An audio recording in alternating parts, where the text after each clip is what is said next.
आपको पता है ये अंग्रेज लोग जो है, जो वेस्टर्न कंट्रीज है, ये ह्यूमन राइट्स इश्यूज या दूसरे जो एनवायरमेंटल इश्यूज वो एज ए टूल इस्तेमाल करते हैं अपने इंटरेस्ट्स को प्रोटेक्ट करने के लिए। ये एक नई चेंज है जो अमेरिका को तस्लीम करना पड़े। लेकिन वो जो कहते हैं ना, हुजूर आते आते बहुत देर कर दी। उन्होंने इस गेम को, इनको रियलाइज नहीं हो रहा था कि ये अरब कंट्रीज ने वो समझते थे पपेट्री, जैसे वो कह रहे थे कि हम विड्रा करेंगे तो ये, लेकिन ये भी अब उनमें भी एक रियलाइजेशन होने लगी है, ये भी अपना सिस्टम आप बनाने लगे हैं। देखिए रिजनेबल कहाँ था जब इन्होंने कहा कि इराक पर हमला किया और उसको कहा आपके पास वेपन्स ऑफ मास डिस्ट्रक्शन है, और जिसके बाद खुद ब्रिटिश के former prime minister Tony Blair ने कहा ये हमने गलत किया, यूएन ने सपोर्ट नहीं किया, या जो करना था वो तो करते रहे, उनसे कोई अकाउंटेबिलिटी थोड़ी है। किसी ने उनसे पूछा कि आपने इतनी तबाही की इराक में मंजाई, $100 बिलियन नुकसान किया, ज़मीन पर आ गए, इराक जो है तबाही और बर्बादी हुई, लाखों मर गए, कंट्री का बुरा हाल हुआ, मसले की फसाद शुरू कराए, और इसके बाद आप कहते हैं आपको खुद आते हैं, खुद निकलते हैं, कोई पूछने वाला नहीं है।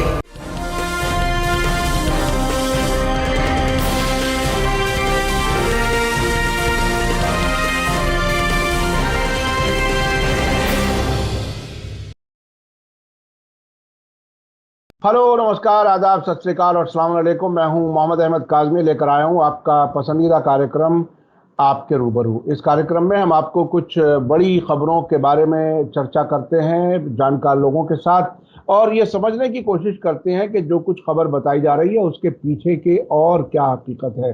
इस वक्त सबसे बड़ी खबर यह है कि अमेरिका के फॉरेन मिनिस्टर, जिन्हें सेक्रेटरी ऑफ स्टेट कहा जाता है अमेरिका में, एंटनी ब्लिंकन, वो इस वक्त सऊदी अरब में हैं। सऊदी अरब में वो क्राउन प्रिंस मोहम्मद बिन सलमान से मिले हैं।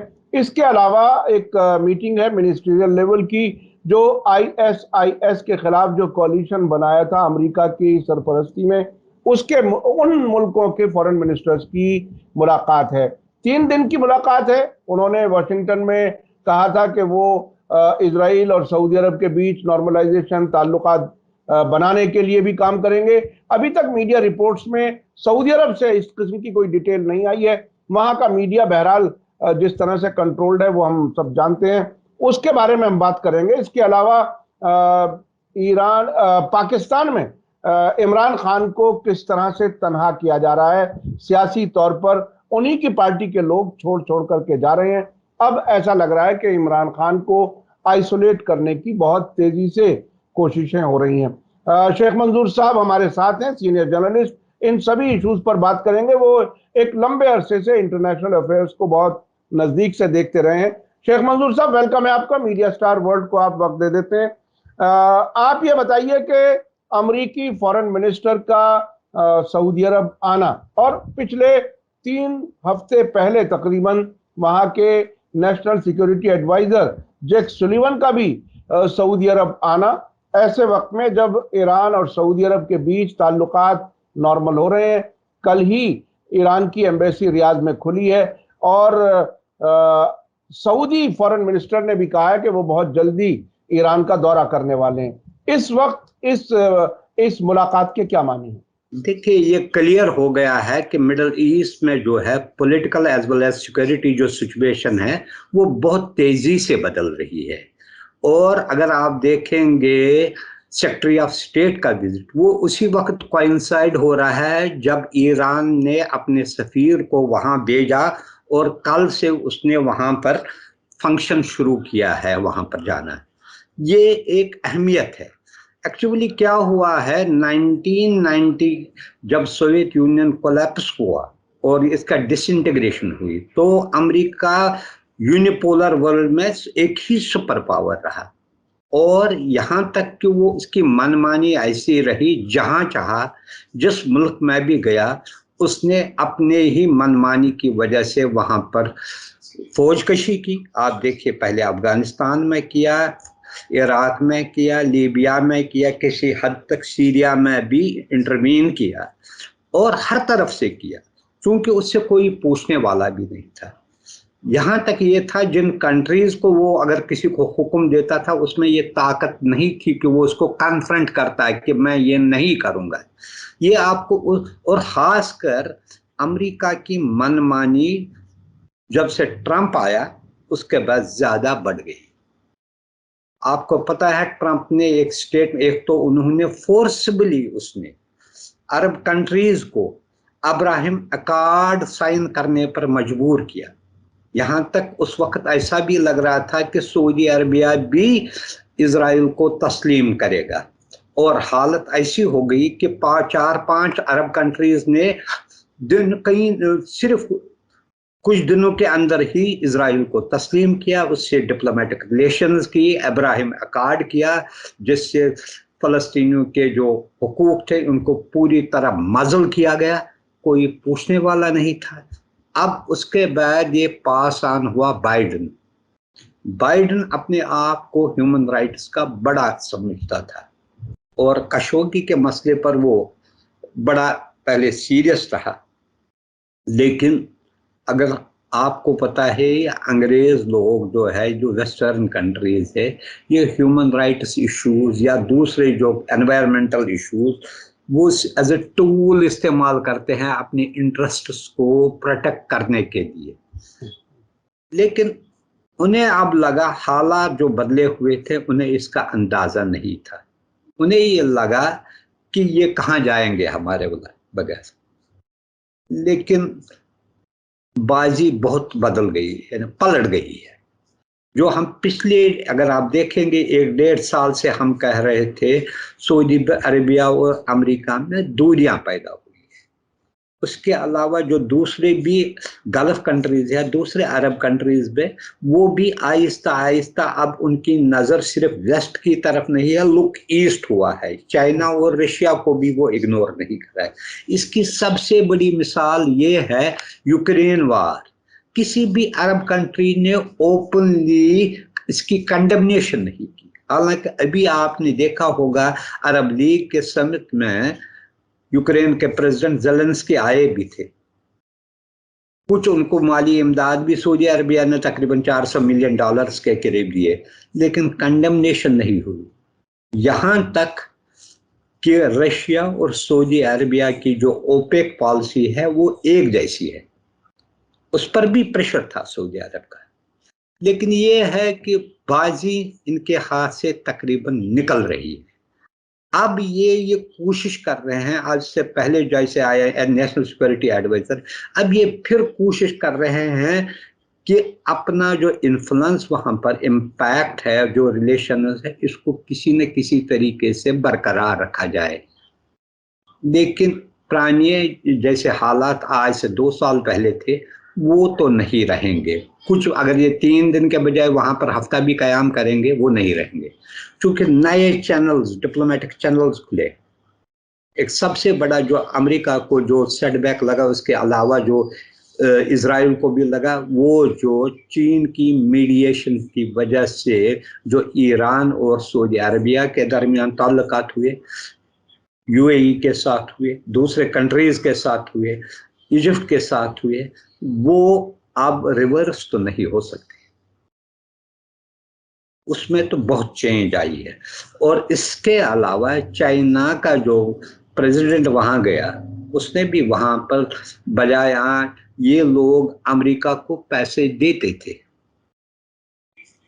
चाइना ने वहां पर $35 बिलियन की इन्वेस्टमेंट करने का ऐलान किया है। China is also a major buyer of this crude, वो भी एक रिलेशन है। दूसरा, चाइना के जो एक्सपोर्ट्स है, क्योंकि वो बहुत सस्ते हैं as compared to western countries के प्रोडक्ट्स का, वो भी उनके लिए बहुत बड़ा मार्केट है। China is emerging as it is already second largest economy in the world. इसके अलावा मिलिटरली भी ये असर्ट करने लगा है, हर जगह असर्ट कर रहा है।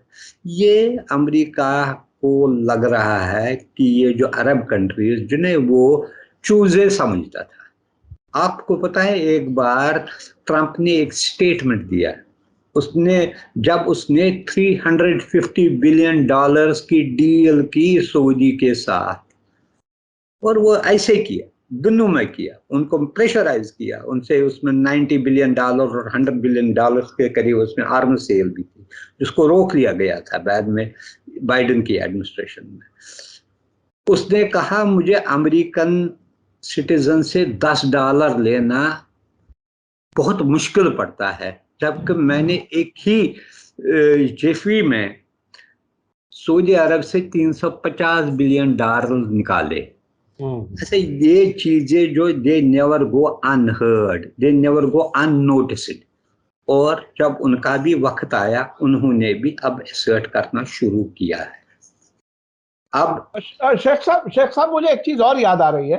ट्रंप एक बयान, एक बार से ज्यादा एक बयान और दिया था कि अगर हम इन अरब बादशाहों की को सिक्योरिटी ना दें तो इनकी हुकूमत एक हफ्ते में नहीं चलेगी, एक हफ्ते में भी गिर जाएगी। और अब ताजा वहां की फॉरेन मिनिस्ट्री के एक सीनियर अफसर ने अल अरेबिया को बताया है कि अगर मतलब यानी अब वो ये कह रहे हैं कि हम चीन के लिए या किसी और ताकत के लिए ये जगह खाली नहीं छोड़ सकते, यानी अब वो जबरदस्ती चिपके रहना चाहते हैं।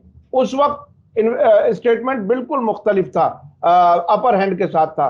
इतनी बड़ी तब्दीली किस वजह से हो गई, क्या हुआ ये? देखिए, अरब कंट्रीज जो है ये सोने की मुर्गियां थी अमेरिका के लिए। अमेरिका को सबसे जो अभी आज देखते हैं, अमेरिका डिफॉल्ट के यानी कि पर पहुंचा था, डिफॉल्ट के करीब था, अगर वो बिल नहीं पास करते हैं जॉइंटली उसमें रिपब्लिकन ने। इसकी हालत ऐसी है, अगर अमेरिका की इकोनॉमी थ्राइव कर रही थी, वो सबसे ज्यादा इस वजह से, खासकर गल्फ रिच कंट्रीज है, उनकी मैक्सिमम इन्वेस्टमेंट वहां ही थी। बिलियंस ऑफ डॉलर आप इमेजिन ही नहीं कर सकते, बड़ी बड़ी कंपनीज में लगाए हैं, 200 300 बिलियन डॉलर। और ये अब उनको लग रहा है ये डाइवर्ट हो रहा है चाइना की तरफ, रशिया की तरफ, इंडिया की, यानी कि ईस्टर्न कंट्रीज की तरफ, जो वो समझते थे उनको ये मोनोपोली हासिल है, वो इस पर as a matter of right वो समझते हैं बस हमें ही हक है इस चीज का। लेकिन एक चीज जो अच्छी है इसमें, कहीं ना कहीं ग्रोइंग रियलाइजेशन है अरब कंट्रीज में, अनफ इज अनफ। जितना अब अमेरिका ने उनके साथ इस्तेसाल किया, उनको इस्तेमाल किया, अब वो आइंदा इतना नहीं होने देंगे। हालांकि जैसे आपने कहा, अभी भी मिलिटरली चूंकि उनका मैक्सिमम जो मिलिट्री सप्लाईज हुआ करती थी देवर फ्रॉम वेस्ट, उनके एक्सपर्ट्स उनके यहाँ काम कर रहे थे। आपको जो दहरान रीजन है सऊदी अरब में, वहाँ पर बहुत सारे हजारों अमेरिकन सोल्जर्स थे, तो कई बार फ्रिक्शन भी हुआ इसके बारे में। अब वो जमाना नहीं रहा, थिंग्स आर चेंजिंग, हालांकि ग्रेजुअली चेंज हो रहा है। वो अमेरिका जो ये कह रहा है कि उस डिक्टेशन को अब मानने वाले इतने नहीं रहे जितने वो पुराने इनके रूलर्स रहे थे। अब वो कन्फ्रंट भी करते हैं, और अगर कन्फ्रंट नहीं करते हैं इग्नोर करते हैं। जैसे ओपेक पर अमेरिका ने उनको हुक्म दिया था आप प्रोडक्शन इसकी वजह, उन्होंने कम की। और कई इश्यूज पर, इस पर यूक्रेन वार पर जबरदस्त प्रेशर था उनको कि आप उनको कंडेमनेशन भी करे, हथियार भी सप्लाई करे। हालांकि फिर ultimately it was on humanitarian aid ही उनको दिया गया, कोई बड़ी ना वोट दिया, हमेशा रिजर्व्ड रहे उसमें। ये एक नई चेंज है जो अमेरिका को तस्लीम करना पड़ेगी। वो जो कहते हैं ना, हुजूर आते आते बहुत देर कर दी, उन्होंने इस गेम को, इनको रियलाइज नहीं हो रहा था कि ये अरब कंट्री जिन्हें वो समझते थे पपेट रिजीम, जैसे वो कह रहे थे कि हम विड्रा करेंगे तो ये, लेकिन ये भी अब उनमें भी एक रियलाइजेशन होने लगी है, ये भी अपना सिस्टम आप बनाने लगे हैं, डाइवर्सिफाई करने लगे हैं कि अब वो इतना उनके इन्फ्लुएंस में नहीं रहते। यही वजह है, पहले उन्होंने एनएसए को भेजा, अब ये आया। इससे पहले हालांकि बाइडेन 2 साल उसने रिलक्टेंट था वहां जाने के लिए, अल्टीमेटली उसको भी जाना पड़ा। उसके विजिट ने भी मोर प्रॉब्लम्स क्रिएट किया रादर देन सॉल्विंग देम। अच्छा, अभी वो अभी ये जो तब्दीली आप बता रहे हैं, इस तब्दीली का एक और इशारा सामने मिला है कि वो जो अमेरिका की सरपरस्ती में गल्फ समंदर को सिक्योर करने के लिए एक अलायंस बना था, उससे यूएई ने अलग होने का ऐलान किया। और उसके साथ साथ एक ऐलान ये हुआ कि ईरान, सऊदी अरब, ओमान, यूएई, ये मुल्क मिलकर के चीन के साथ मिलकर के मैरिटाइम, वो हाँ। वो मैरीटाइम सिक्योरिटी का इंतजाम करेंगे। और अब उसके लिए बाकायदा संजीदगी से काम हो रहा है। चाइना के फॉरेन मिनिस्ट्री के स्पोक्स पर्सन ने बाकायदा इसको वेलकम भी किया है। तो ये समंदर पर कंट्रोल तो एक बहुत बड़ा हिस्सा हुआ करता था, उसी से वो धमकियां देता था ईरान को भी। अब यहाँ हालात ईरान के साथ मिलकर के हो रहे हैं। ये भी एक नई बड़ी तब्दीली। ये देखिए, सबसे बड़े जो सेटबैक लगा है, दो चीजों का लगा है। एक ईरान के साथ रेस्टोर्ड, जिसका वो तवक्का ही नहीं करता था। इसको ये भी पता नहीं चला कि 4 दिन तक एनएसए सऊदी अरबिया का बीजिंग में है और ये हो रहा है। उनके लिए एक सरप्राइज था। ये हो सकता था कुछ ना कुछ लिंक, लेकिन ये नहीं था इतना। और उसके बाद फास्ट चेंजिंग डेवलपमेंट्स ये आए कि हफ्तों में ये सारा कुछ चेंज हुआ।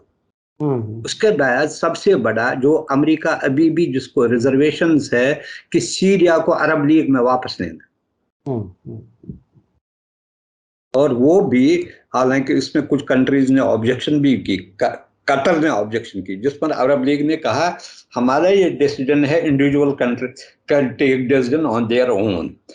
अब उसमें अमेरिका ये कहता है, जो आपने अभी ये कहा, वो कहता है कि सीरिया के कुछ इलाकों में, रिबेल हेल्ड एरियाज में, अभी भी आईएस मौजूद है, इस्लामिक स्टेट के फाइटर्स। वो चाहता है इनको किसी न किसी तरीके से वहां पर कोऑपरेट करने के लिए।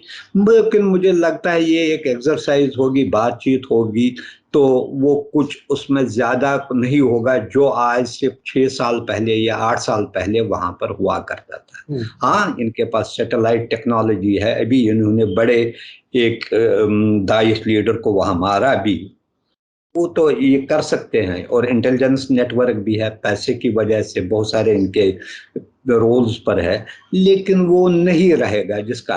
और दूसरी बात, इनको अब ये भी लगता है, हालांकि ये कहते तो बहुत है, अगर सऊदी अरबिया ने उस वक्त किया होता है रिकॉग्नाइज जब यूएई, बहरीन या दूसरे कंट्रीज ने किया होता, तो ये चलता। लेकिन उस वक्त शायद उन्होंने सैनिटी दिखाई या कुछ और कंपनी, कि वो अरब मुस्लिम वर्ल्ड के उनको रिप्रेजेंटेटिव्स माने जाते हैं, कोई कंपल या देरी हुई, और इस देरी की वजह से आज उसके 2.5-3 साल भी हुए हैं, कुछ नहीं हुआ, और न कुछ आइंदा 6 महीनों के अंदर होने वाला, क्योंकि पॉलिटिक्स में आप लॉन्ग रेंज पर नहीं बना कर सकते हैं कोई प्रिडिक्शन। ये अब ये है कि वो कहते हैं किसी हद तक अपनी जो है वहां पर साख को बचा सके। ये सारी देखिए आपने एक चीज का जिक्र किया कि आईएसआईएस के खिलाफ शायद अमेरिका सीरिया में कोई कार्रवाई करना चाहता है।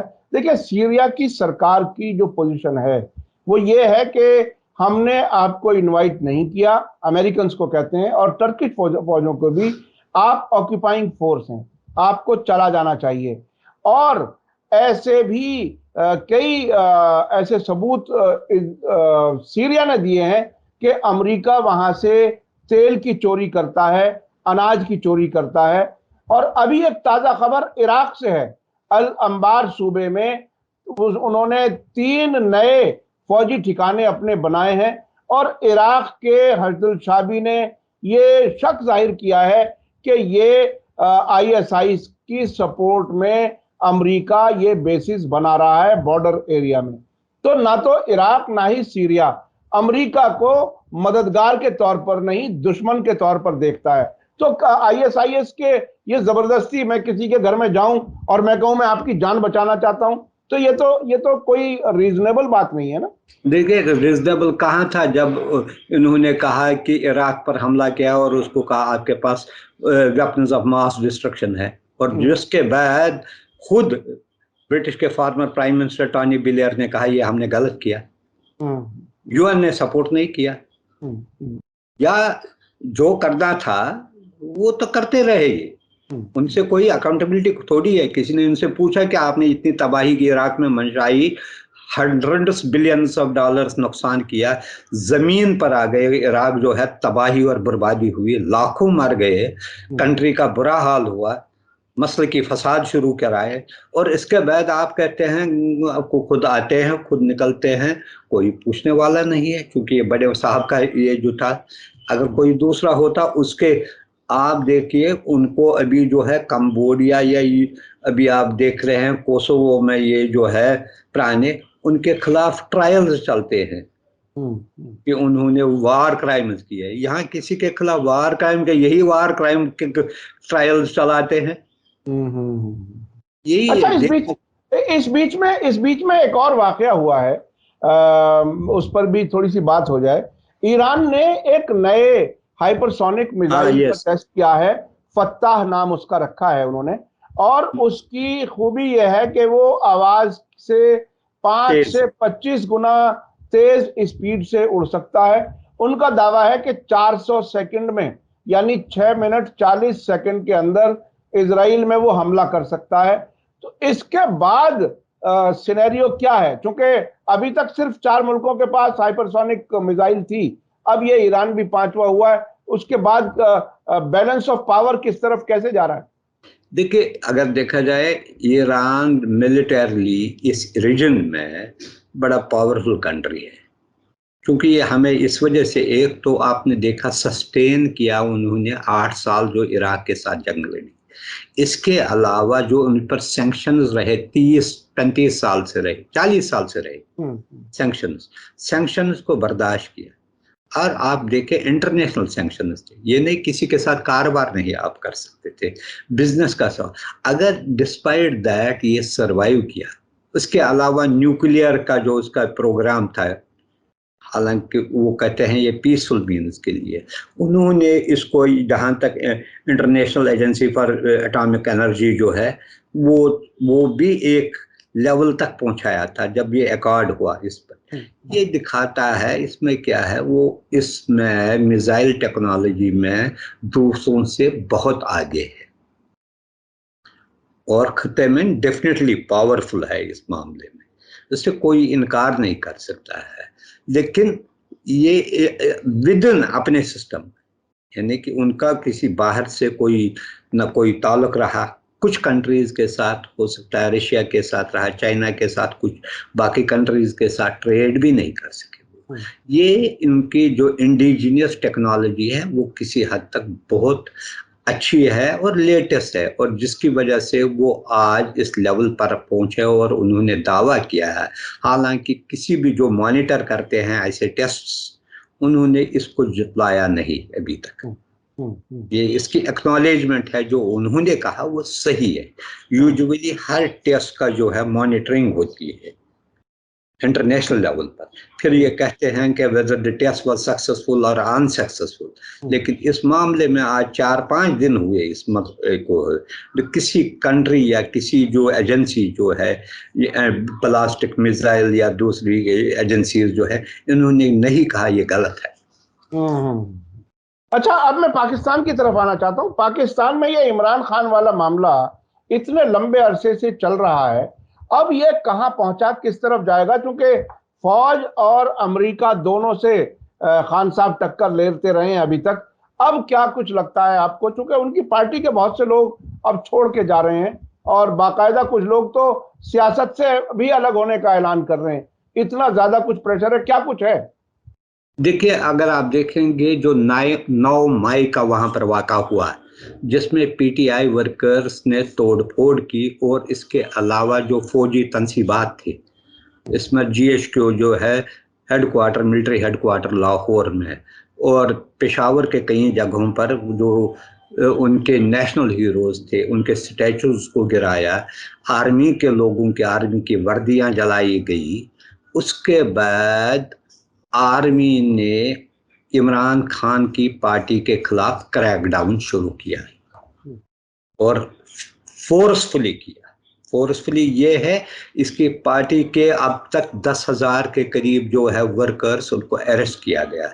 और यहाँ तक कहा गया कि जिन लोगों ने फौजी तनसीबात या दूसरे इमलाक को नुकसान पहुंचाया है, उनके केसेस जो है मिलिट्री अदालतें चलाएंगी, फौजी अदालतें उनके लिए कायम की गई, जबकि दूसरे केसेस जो है नॉर्मल अदालतें देखेंगी।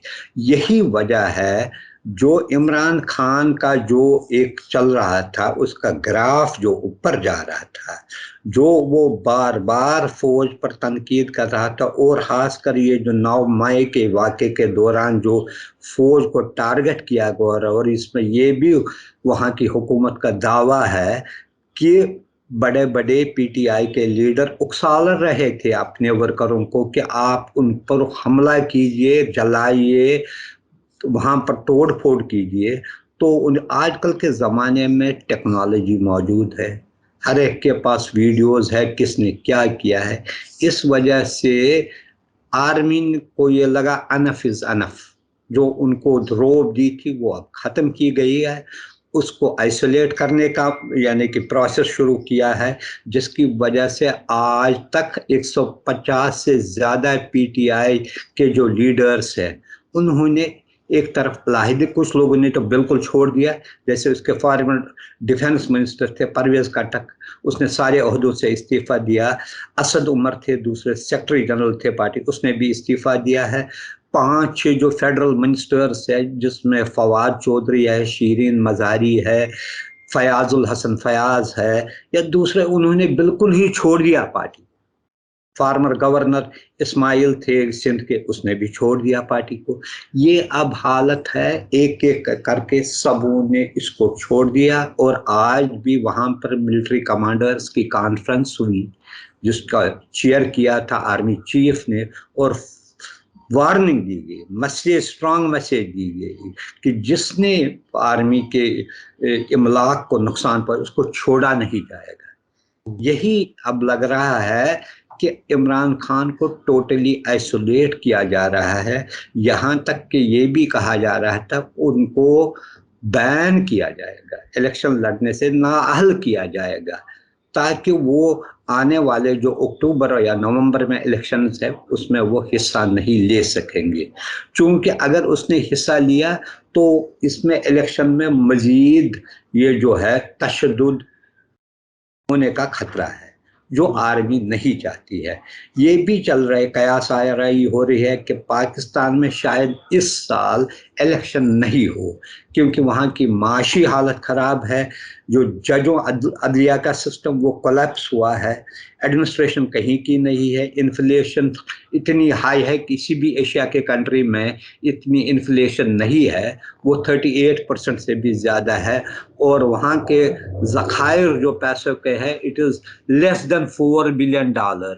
और ये ऐसे अलामात है जो मुल्क को डिफ़ॉल्ट की तरफ ले रहा है, बैंकरप्सी की तरफ ले रहा है। इन हालात को सुधारने के लिए अगर कोई नया सेटअप, इंटरिम सेटअप कायम किया जाएगा तो उसको तकरीबन 1 साल से ज़्यादा का टाइम दिया जाएगा, जिसकी वजह से पॉलिटिकल एक्टिविटी किसी हद तक थम जाएगी। जी जी, बहुत बहुत शुक्रिया शेख मंजूर साहब। पाकिस्तान में इतनी बारीकी से आपने बताया, इन सब नाम बताए आपने बहुत से लीडर्स के, जिन्होंने या तो सियासत छोड़ दी है या पार्टी छोड़ करके चले गए हैं। हालात बहुत ही तेजी से बदल रहे हैं और इलेक्शन होने के इम्कान नज़र नहीं आ रहे बहुत जल्दी। और ख़ास तौर पर आपने अमेरिका के फॉरेन मिनिस्टर की सऊदी अरब की विजिट के बारे में आपने काफ़ी तफसील बताई, और ईरान के फत्ता मिसाइल के कामयाब तजर्बे का भी आपने जिक्र किया, उसकी तफसील बताई। बहुत बहुत शुक्रिया शेख मंजूर साहब। इसी के साथ मुझे दीजिए इजाजत। धन्यवाद, शुक्रिया। जय भारत, जय हिंद। मीडिया स्टार वर्ल्ड के और वीडियो देखने के लिए हमारे चैनल को सब्सक्राइब करें और सीधे नोटिफिकेशन पाने के लिए बेल आइकन दबाएं। और अगर हमारी खबर सच्ची और अच्छी लगे तो अपने व्हाट्सएप, इंस्टाग्राम, फेसबुक और ट्विटर अकाउंट पर ज़रूर शेयर करें।